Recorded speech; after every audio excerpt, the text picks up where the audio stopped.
Sorry, no news is not good news when it comes to sales.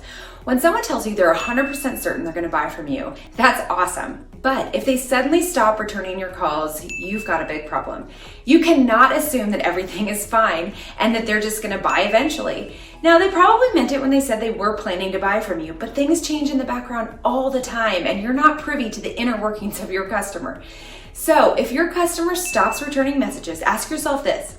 Have you talked to every decision maker, or are you only getting assurance from one out of several decision makers within that facility? This is super important to think about, especially in a complex deal with a long sales cycle. There are probably tons of people involved, and if you do this, it will ensure that your deal does not fall apart at the 11th hour, which is so frustrating, but unfortunately super common. So at the beginning of the deal, ask this simple question. Is anyone else going to be involved in this? Then be silent. See what they say. Notice how I didn't use the word decision maker. Notice how I didn't say the word deal.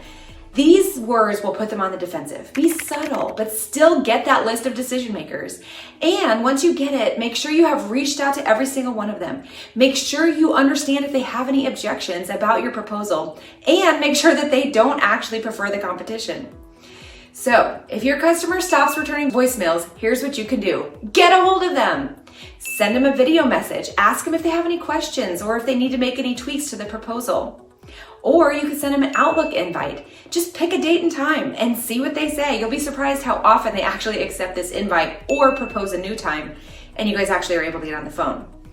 And if that fails, just keep calling them. Go through the switchboard if they have one so that you can just keep trying back over and over again and they don't screen your calls. But whatever you do, figure it out. Don't give up, because if you're not hearing back, your deal is probably in jeopardy. So tell me what your thoughts are. What works for you in this situation?